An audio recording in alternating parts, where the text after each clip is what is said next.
Então, vamos iniciando novamente. Então, boa noite a todos. Estava com problema de áudio aqui no meu microfone, agora já está normalizado, né? Então, boa noite a todos. Estamos iniciando mais um estudo do Livro dos Espíritos.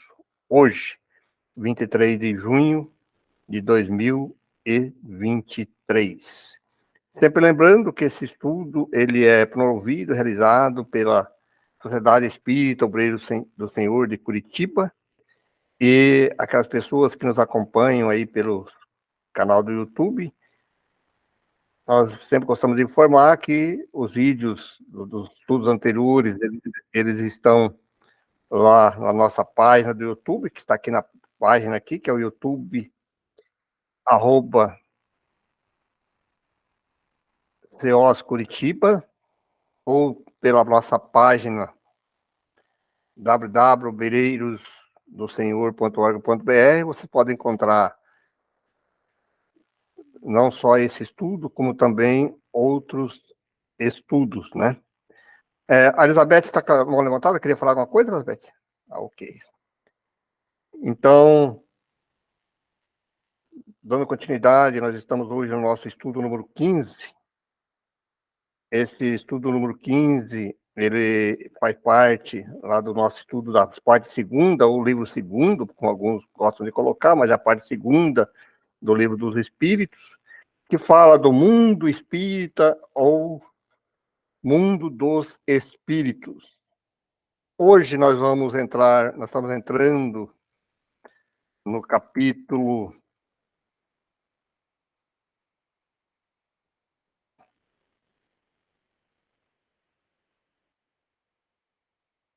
6º,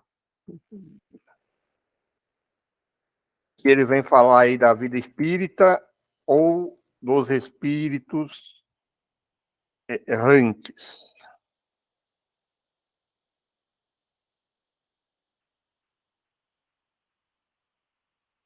A vida espírita e espíritos errantes. Então, nós começa no pergunta 223. Kardec começa fazendo a pergunta. Nós já comentamos nos capítulos anteriores, foi falado no último estudo nosso, inclusive no 5º, que é um estudo muito importante, onde o Kardec faz ali um esclarecimento ali sobre as prioridades da existência, né? Foi um capítulo que foi inteiro falando sobre isso, né, das reencarnações. Então, hoje, ele adentra na vida dos espíritos. Como é que é no mundo espírita, da vida espírita, né? Como que o espírito coloca? Então, ele começa pelos espíritos errantes. Então, na 223, a alma reencarna logo, a alma reencarna logo depois de se haver separado do corpo? Faz a primeira pergunta. É uma pergunta bem interessante, né? Que acho que todos nós temos essa dúvida, né? Então, é uma pergunta bem pertinente para nós sabermos disso, né? E aí os espíritos respondem. Algumas vezes encarna imediatamente. Olha bem a pergunta, né? Porém, de ordinário, a resposta é bem interessante. Porém, de ordinário, só faz depois de intervalos mais ou menos longos. No mundo superiores, a reencarnação é quase sempre imediata. Sendo aí menos grosseira a matéria corporal, o espírito, quando encarnado nesse mundo, goza quase que de todas as suas faculdades de espírito, sendo o seu estado normal, ou dos sonâmbulos lúcidos entre vós.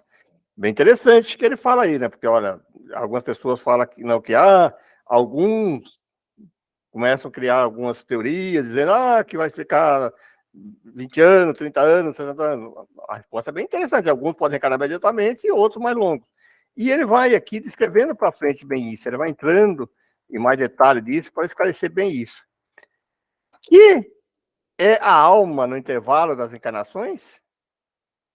Espírito errante, que aspira ao novo destino que espera.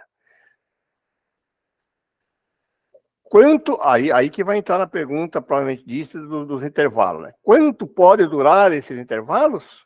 Interessante, né? desde algumas horas até milhares de séculos. Olha bem a resposta, né, gente? Então, aquele que fica cravando algumas ideias aí dizendo que é X ou tanto, não, tudo depende. A gente está colocando bem claro aqui, né? Propriamente falando, não há extremo limite estabelecido para o estado de erraticidade, que pode prolongar-se muitíssimo, mas que nunca é perpétuo. Cedo ou tarde, o espírito terá de devolver a uma existência apropriada, a purificá-lo das máculas de suas existências precedentes. Faz um item B dessa mesma questão, né? Essa duração depende da vontade do espírito ou lhe pode ser impostas como expiação? Resposta: é uma consequência do livre-arbítrio. Os espíritos sabem perfeitamente o que fazem, mas também para alguns constitui a punição que Deus lhe infringe. Outros pedem que ela se prolongue, a fim de continuar os estudos, que só na condição de espírito livre pode efetuar-se com proveito. Na 225, Kardec pergunta: a erraticidade é por si só um sinal da inferioridade dos espíritos? Não, porquanto há espíritos errantes de todos os graus. A encarnação é um estado transitório. Já o dissemos, o espírito se acha no seu estado normal, quando liberto da matéria. Na 226, poder-se-á dizer que são errantes todos os espíritos que não estão encarnados? Interessante essa pergunta também, né? Sim, com relação aos que têm o de reencarnar. Não são errantes, porém, os espíritos puros, os que chegaram à perfeição. Esses se encontram no seu estado definitivo. Então, aí o termo que às vezes a gente ouve na própria literatura, em outras obras, alguma coisa assim, na própria revista espírita, ele cita muito isso, quando ele se refere a um espírito errante, é um espírito que está no mundo espiritual, que necessita de reencarnar.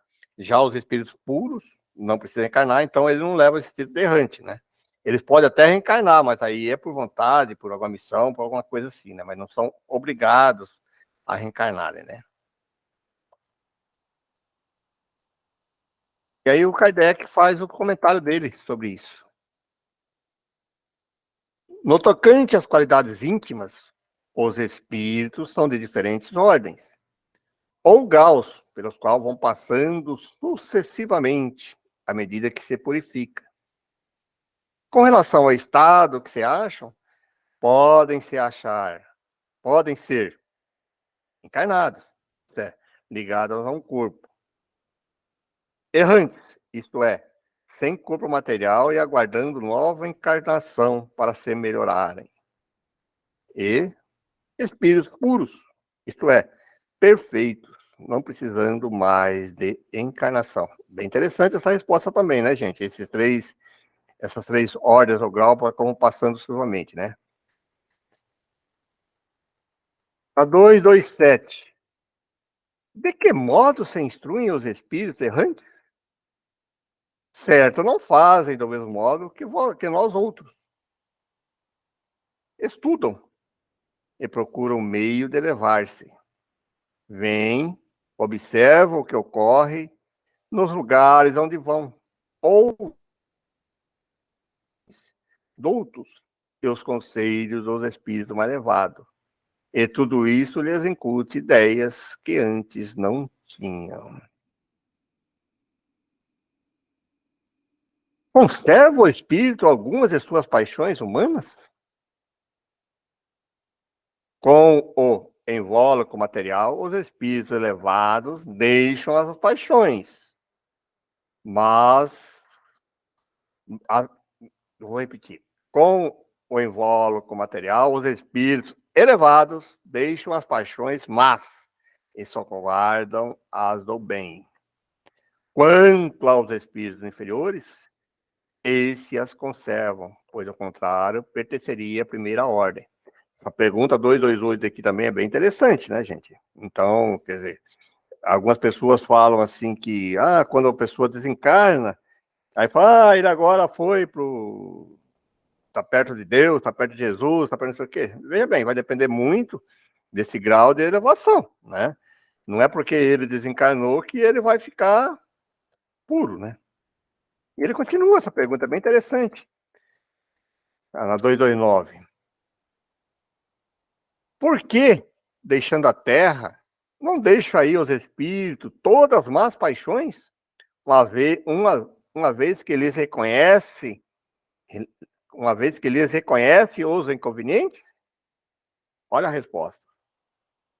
Vê nesse mundo pessoas excessivamente invejosas. Imagina que mal perdem esses defeitos? Acompanha os que da terra partem, sobretudo os que alimentaram paixões bem acentuadas, uma espécie de atmosfera que os envolve, consertando-lhes o que tem de mal, por não se achar o espírito inteiramente desprendido da matéria. Só por momentos ele entrevê a verdade, que assim lhe parece, como que para mostrar-lhe o bom caminho.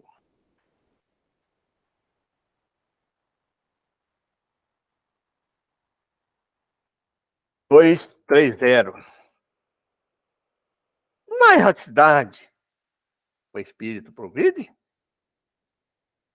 Pode melhorar-se muito, tais sejam a vontade e o desejo que tenha de consegui-lo. Todavia, na existência corporal, é que põe em práticas as ideias que adquiriu.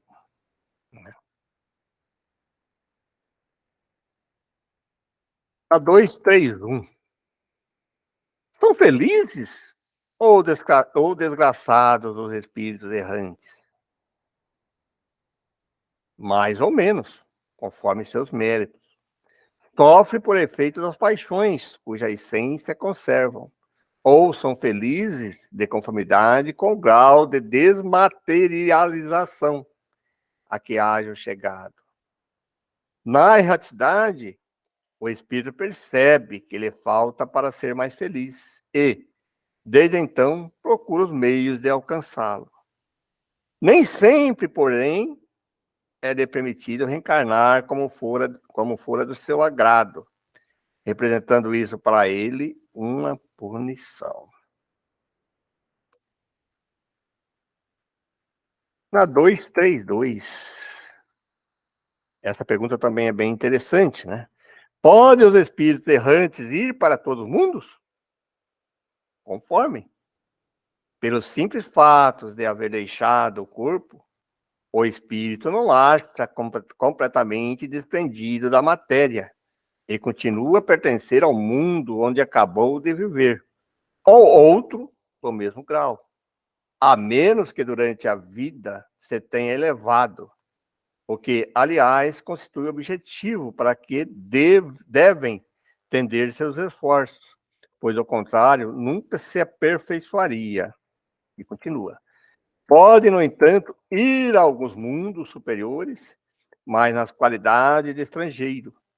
A bem dizer, consegue apenas entrevê-los, donde lhe nasce o desejo de melhorar-se, para ser digno da felicidade de que gozam os que habitam, para ser digno também de habitá-los mais tarde. Aqui interessante, eu tem uma passagem, inclusive, no livro Missionário da Luz, né? Acho que é no Missionário da Luz, e o André Luiz precisava ir ao encontro da mãe dele, né? E aí ele vai no tipo de desdobramento, é como se tivesse uma permissão, né? E aí ele precisa de todo aquele preparo para ir lá, para ele colocar. Então, algumas vezes é permitido que ele vai até para a pessoa sentir um pouquinho, né? Porque ele fala aqui, né? Para ele sentir assim, pra almejar aquilo lá, falar, puxa, como é que eles são felizes e tal, e a pessoa começar a melhorar para conseguir esse direito. E aí, quando nós estudamos um pouquinho as questões do perispírito, sabemos o que impede a pessoa sair de um orbe para o outro é a densidade do perispiritual dele, né? Das energias daquele orbe. Conforme ele vai purificando, vai se melhorando, o perispírito dele vai ficando mais sutil, aí sim ele consegue ir para outros orbes de acordo com o grau de elevação dele, né? Na 233, essa também é bem interessante. Os espíritos já purificados descem aos mundos inferiores, fazem-no frequentemente, como fim de auxiliar-lhes ao progresso. A não ser assim, esses mundos estariam entregues a si mesmos, sem guias para dirigi-los. Então, os espíritos que têm essa necessidade maior, é uma lei até meio da física, vamos dizer assim, né? Ele não consegue ultrapassar, mas o mais sutil consegue descer para os mais densos, né? E dando continuidade a essa questão ligada ao mundo espírita, né? Eles vão falar agora sobre os mundos transitórios, né? A 234. Há, de fato, como já foi dito, mundos que servem de estações ou pontos de repouso aos espíritos errantes? Sim, há mundos particularmente destinados aos seres errantes, mundos que lhe podem servir de habitação temporária, espécie de bivacs, né? De campos onde descanse de uma demasiada longa reacidade. Estado este sempre um tanto penoso. São, entre outros mundos, posições intermédias, graduadas de acordo com a natureza dos espíritos que a elas podem ter acesso, e onde eles gozam de maior ou menor bem-estar. Ele faz a pergunta A dessa questão, né? Os espíritos que habitam esses mundos podem deixá-los livremente? Sim. Os espíritos que se encontram nesse mundo podem deixá-los, a fim de irem onde devam ir. Figurai-os como bandos de aves que pousam numa ilha para ir aguardarem que se lhes refaçam as forças, a fim de seguirem seu destino. Na 235. Enquanto permanecem nos mundos transitórios, os espíritos progridem? Certamente.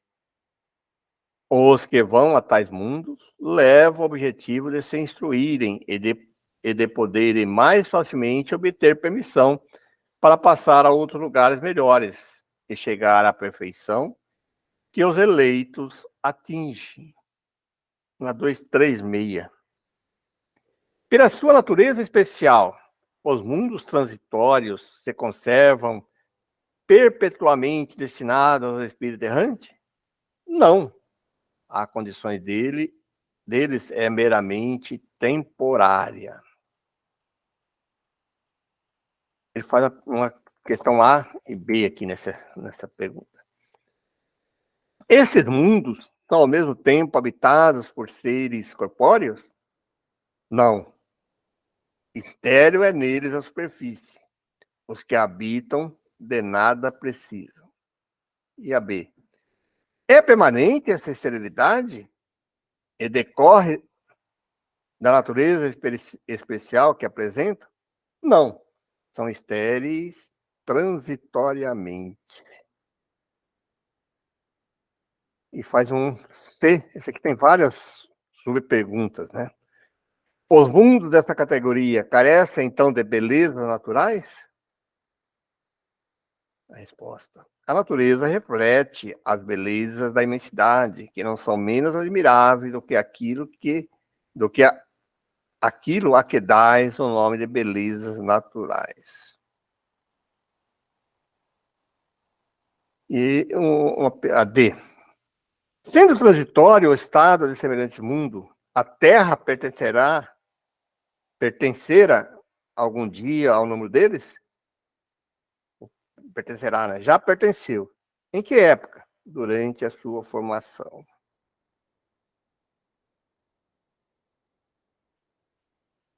E aí o Kardec faz um comentário aqui sobre essas questões, né? Nada é inútil na natureza.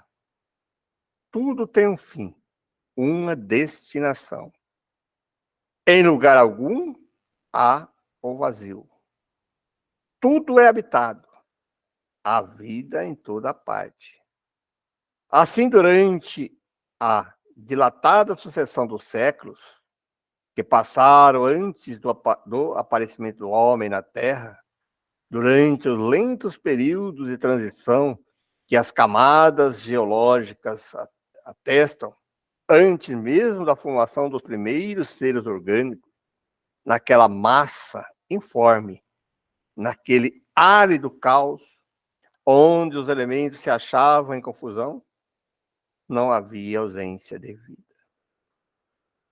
Seres isentos das nossas necessidades, das nossas sensações físicas, lá encontravam refúgio.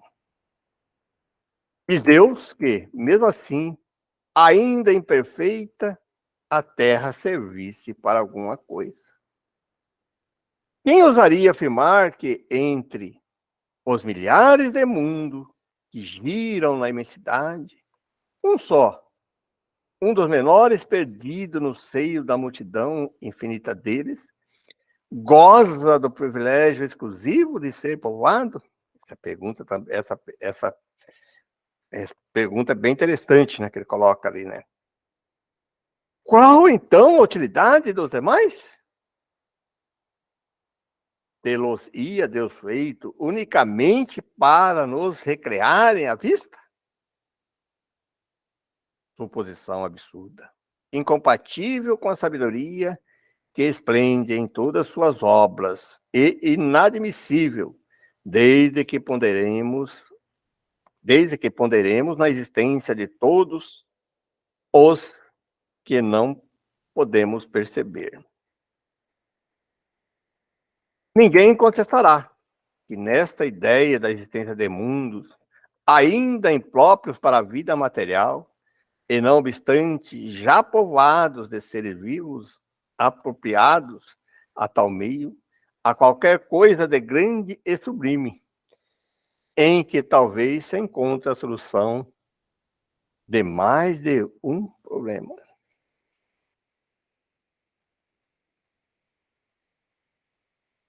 Agora, entrando em outro tema que também é bem interessante, né? Que são as percepções e sensações e sofrimentos dos espíritos. Na 237. Uma vez de volta ao mundo dos espíritos, conserva a alma as percepções que tinham quando na Terra? Sim, além de outras que aí não dispunha, porque o corpo, qual véu sobre elas lançado, os obscurecia. A inteligência é um atributo que tanto mais livremente se manifesta no espírito, quando menos entraves tenha que vencer. A 238. São ilimitadas as percepções e os conhecimentos dos espíritos? Uma palavra, eles sabem tudo? Quanto mais se aproximam da perfeição, tanto mais sabem. Se são espíritos superiores, sabem muito. Os espíritos inferiores são mais ou menos ignorantes acerca de tudo. Por isso que eu gosto, quando a gente está estudando a doutrina espírita e dessa questão, que quando a gente vai dar uma resposta para alguém sobre alguma situação do espírito, ou de uma situação que ocorre, tudo depende, em todo sentido, né?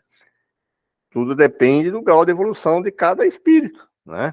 Porque senão a gente vai querer achar que porque é espírito, sabe muito. Não, vai depender muito do grau evolutivo dele, né? Olha a 239. Conhece os espíritos o princípio das coisas? De novo a resposta, ó. Conforme a elevação e pureza que haja atingido. Os de ordem inferiores não sabem mais do que os homens. Estas sempre são as respostas, né? A 240. Adoração. Os espíritos compreendem como nós? Não. E daí vem que nem sempre nos compreendeis quando se trata de determinadas datas ou épocas. Isso também é interessante, às vezes, quando a gente começa a querer colocar datas e épocas, é bem diferente para isso, né? Por isso que o Kardec já faz uma observação aqui embaixo aqui dele, um comentário dele, né? Os espíritos vivem fora do tempo, como o compreendemos. A duração para eles deixa, por assim dizer, de existir. Os séculos para nós são longos, não passam aos olhos deles de instantes que se movem na eternidade, do mesmo modo que os relevos do solo se apagam e desaparecem para quem se eleva no espaço. Na 241.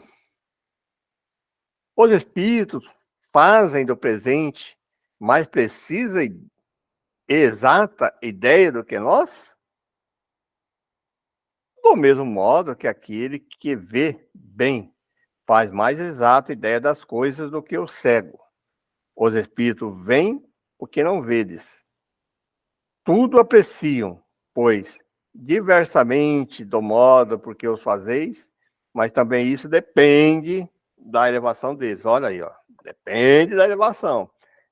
Eu acho que é interessante a gente sempre ter isso em mente, né? Que vai todas as respostas, não é a resposta taxativa, não existe aquelas regras, né? Então é tudo depende. 242. Como é que os espíritos têm conhecimento do passado? E esse conhecimento lhes é ilimitado? O passado, quando com ele nos ocupamos, é presente.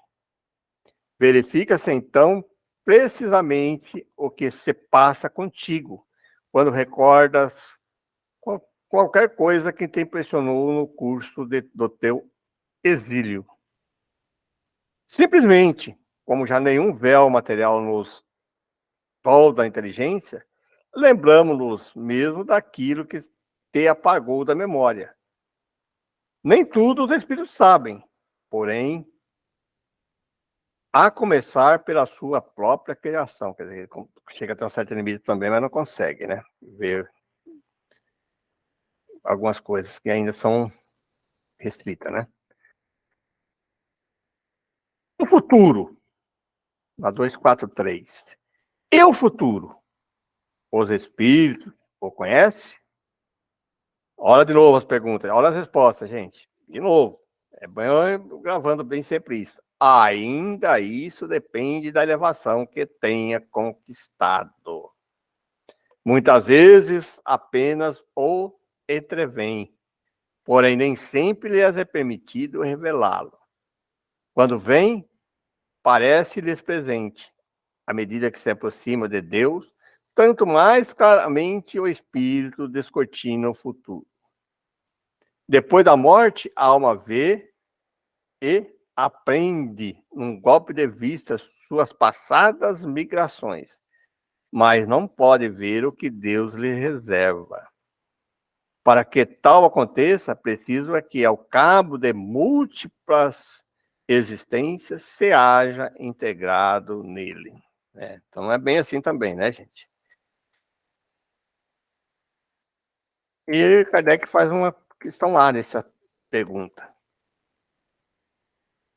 Os espíritos que alcançaram a perfeição absoluta têm conhecimento completo do futuro? Completo não se pode dizer, pois isso que só Deus é soberano. Soberano Senhor, e ninguém pode igualar, né? Os espíritos, 244, os espíritos vêm a Deus? Só os espíritos superiores vêm e compreendem. Os inferiores o sentem e adivinham. Pergunta A nessa questão. Quando o espírito inferior diz que Deus lhe proíbe ou permite uma coisa, como sabe que isso lhe vem dele? Ele não vê Deus, mas sente a sua soberania. E quando não é, e quando não deva ser feita alguma coisa ou dita uma palavra, percebe, como por intuição, a proibição de fazê-lo ou dizê-la. Não tendes vós mesmos pressentimentos que se vos afiguram avisos secretos para fazerdes ou não isto ou aquilo?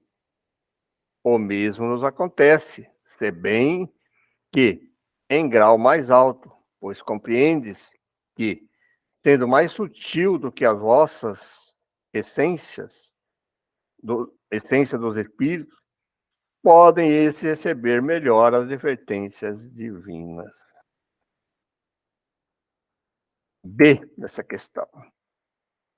Deus transmite diretamente a ordem ao espírito ou por intermédio de outros espíritos?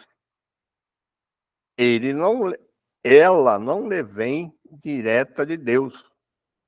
Para se comunicar com Deus, é-lhe necessário ser digno disso.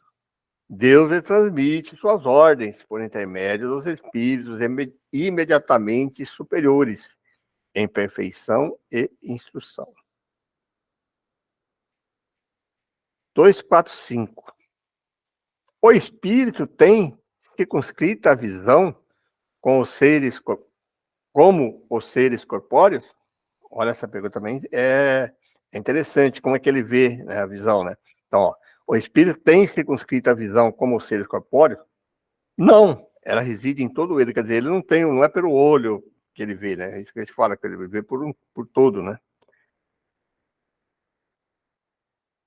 Preciso da luz para ver? Vem por si mesmo, sem precisar de luz exterior. Para os espíritos não há trevas, salvo as em que podem achar-se por expiação.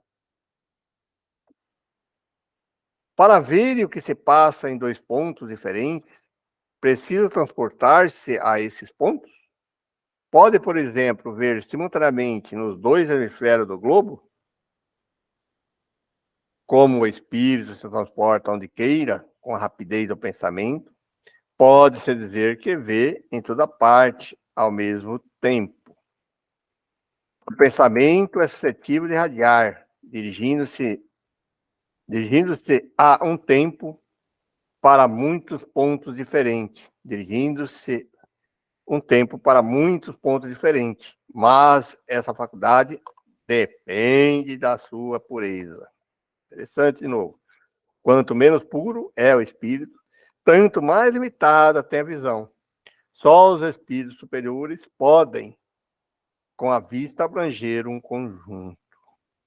Aí o Kardec faz o comentário dele, né? No espírito, a faculdade de ver é uma propriedade inerente à sua natureza e que reside em todo o seu ser, como a luz reside em todas as partes de um corpo luminoso. É uma espécie de lucidez universal que se estende a tudo, que abrange simultaneamente o espaço, os tempos e as coisas. Lucidez para a qual não há trevas, nem obstáculos materiais. Compreende-se que deva ser assim. No homem, a visão se dá pelo funcionamento de um órgão, que a luz impressiona. Daí segue que, não havendo luz, o homem fica na obscuridade. No espírito, como a faculdade de ver constituir um atributo seu, a visitação feita de qualquer agente exterior, a visão independe da luz. Aí ele está pedindo, que nós já estudamos isso, né, na questão que fala da ambiguidade, na questão 92, né, gente? 248. O espírito vê as coisas tão distintamente como nós?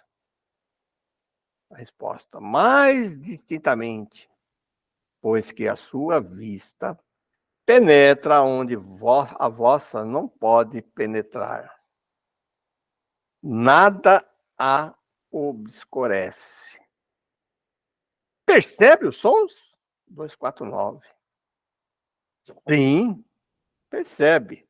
Mesmo os sons imperceptíveis para os vossos sentidos obtusos. Ah, no espírito, a faculdade de ouvir está em todo ele, como a dever? Todas as percepções constituem atributos do espírito. Eles são inerentes ao ser. Quando o reveste um corpo material, elas só lhes chegam pelo conduto dos órgãos. Deixam, porém, de estar localizadas em se achando ele na condição de espíritos livres.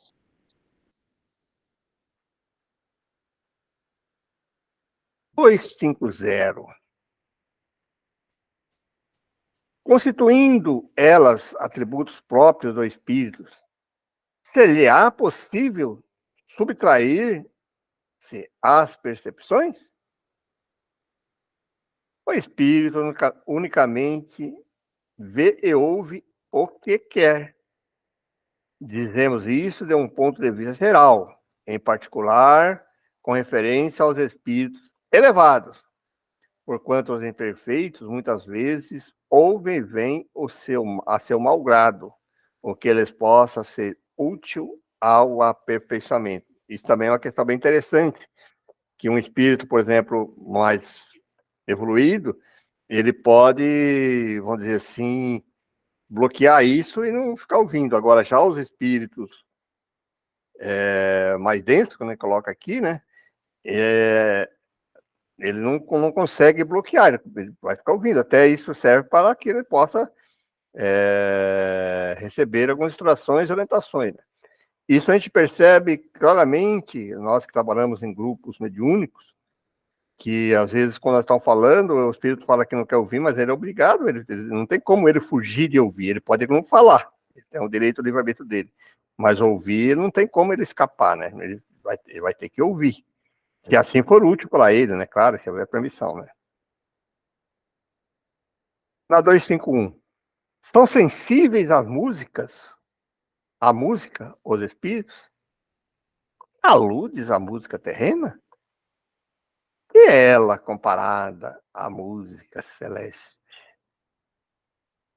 A essa harmonia de que nada na terra vos pode dar ideias. Perguntem. Uma está para a outra como o canto do selvagem para um doce melodia.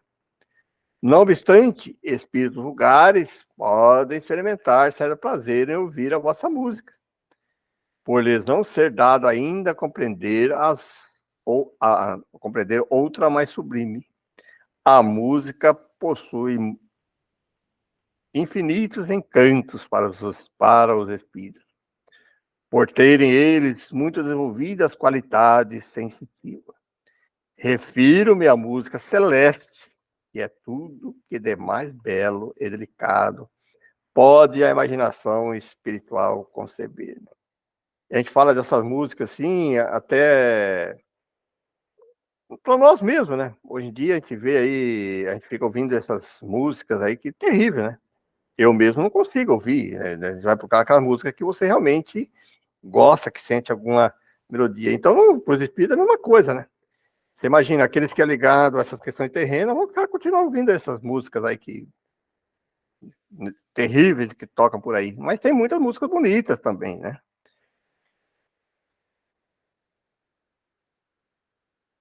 Na 252. São sensíveis os espíritos às magnificências da natureza? Tão diferentes são as belezas naturais dos mundos, que longe estamos de as conhecer. Sim, os espíritos são sensíveis a essas belezas, de acordo com as aptidões que tenham para as apreciar e compreender. Para os espíritos elevados, a beleza de conjunto, que por assim dizer, apagam as das particularidades. 253. Os espíritos experimentam as nossas necessidades e sofrimentos físicos? Também é bem interessante essa pergunta, né? 253. Olha aí, ó. Os espíritos experimentam as nossas necessidades e sofrimentos físicos? Eles os conhecem, porque os sofreram. Não os experimentam, porém, materialmente, como vós outros. São espíritos. E o Kardec continua na mesma linha, né? E a fadiga? A necessidade de repouso? Experimentam-nas? Não podem sentir fadiga como a entendeis. Consequentemente, não precisa de descanso corporal como vós, pois que não possui órgãos cujas forças devem ser reparadas. O espírito, entretanto, repousa, no sentido de não estar em constante atividade. Ele não atua materialmente. Sua ação é toda intelectual e inteiramente moral, o seu repouso. Quer isso dizer que momentos há em que o seu pensamento deixa de ser tão ativo quanto de ordinário e não se fixa em qualquer objeto determinado. É um verdadeiro repouso, mas de nenhum modo comparável ao do corpo. A espécie de fadiga que os espíritos são suscetíveis de sentir guarda relação com a inferioridade deles. Ora, de novo, né? A espécie de fadiga que os espíritos são suscetíveis de sentir guarda-se em relação com a inferioridade deles. Quanto mais elevados sejam, tanto menos precisarão de repousar, né?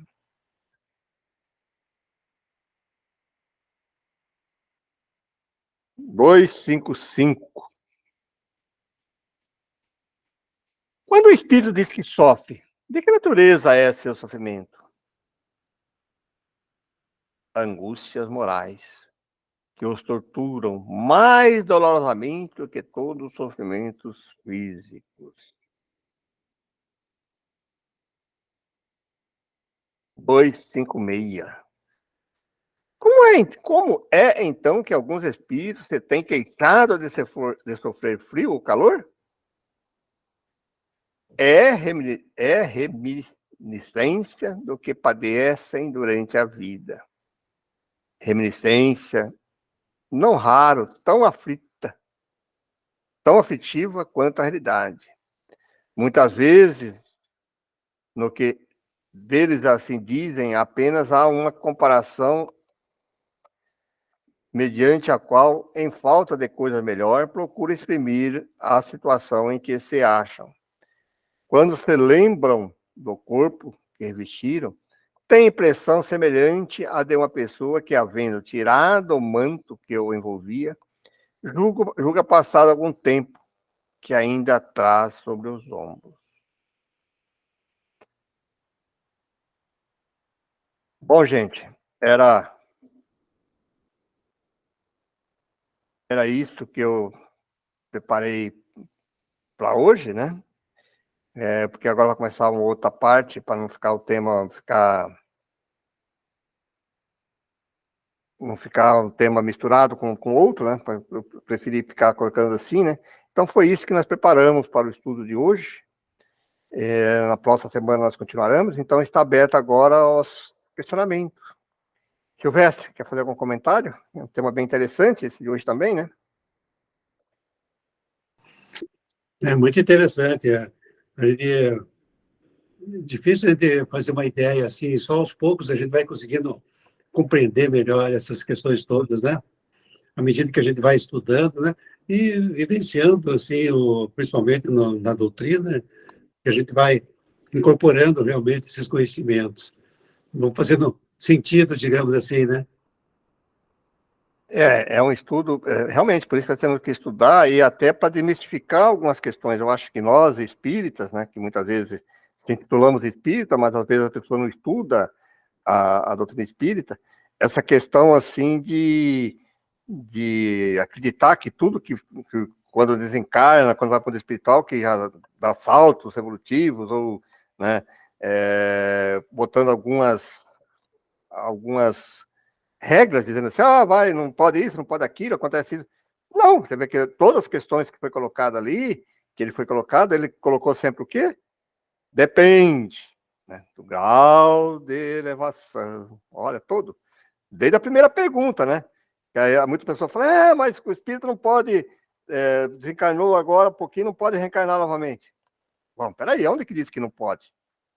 Ele disse que é limitado, que pode até logo em seguida, alguns minutos, e até milhares de séculos. Olha, gente. Então não dá para a gente cravar alguma coisa quando a gente ouve algumas coisas assim, dizendo, né, que é falta de estudo, né? Alguns colocam até que a reencarnação demora 30 anos, 40 anos. Bom, em nenhum lugar da doutrina espírita diz isso. Ela diz que pode variar, né? Não sei de onde que algumas pessoas tiram alguns números, às vezes, que a gente fica assim meio pensativo, né? De onde que tiraram isso, né? Então, quer dizer, né? Pode-se dizer que em médias aí passam aí, né? 20, 30, 40, 50, não fala que 60 anos, mas depende, né? Tudo depende. Não existe uma regra, não dá para cravar quando acontecer alguma coisa assim, você dizer que isso não pode ter acontecido. Tudo depende do grau de evolução, né? Bem bacana esse raciocínio que nós temos que ter, né? E eu achei interessante hoje, que quando ele cai nesse questionamento, nos outros doutores também ele colocou, mas hoje, principalmente, quando ele fala do mundo espírita, né? Hoje está falando do mundo espírita, ele deixa bem claro em quase todas as respostas. Pode olhar. Tudo depende do grau de elevação. E isso é que nós temos que almejar, né? Evoluirmos para podermos alcançar situações melhores quando voltarmos ao mundo dos espíritos, né? Mais alguém?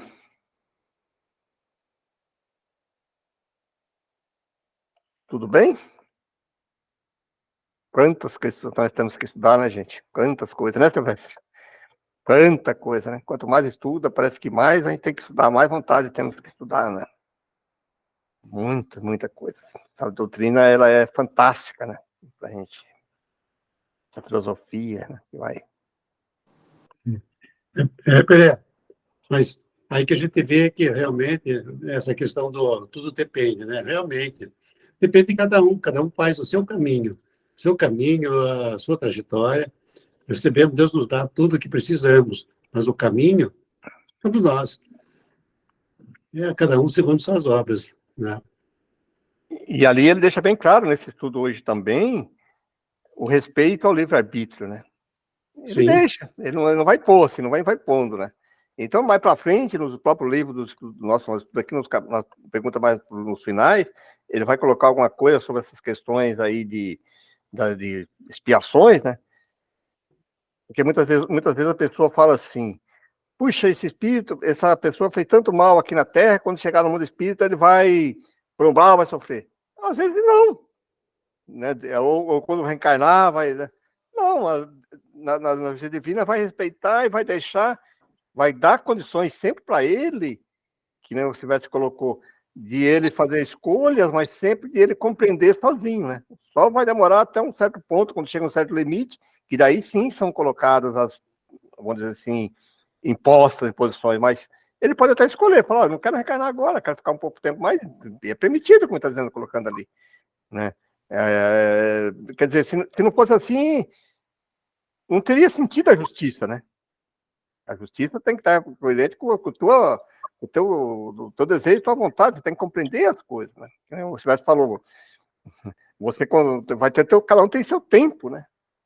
Não existe uma imposição assim, a partir de agora, já em seguida, isso vai acontecer. Não.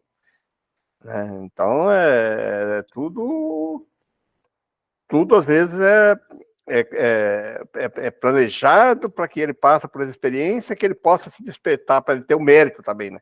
É um mérito, né? Putz, o mérito dele se esforçou, se colocou, se modificou, né? Aprendeu a lição. Bem interessante esses questionamentos também. Tudo bem, pessoal? Bom, então quem quer fazer a nossa prece final? O Jorge sempre gosta de fazer, Jorge. Quer fazer? Ou quer alguma pessoa quer fazer também?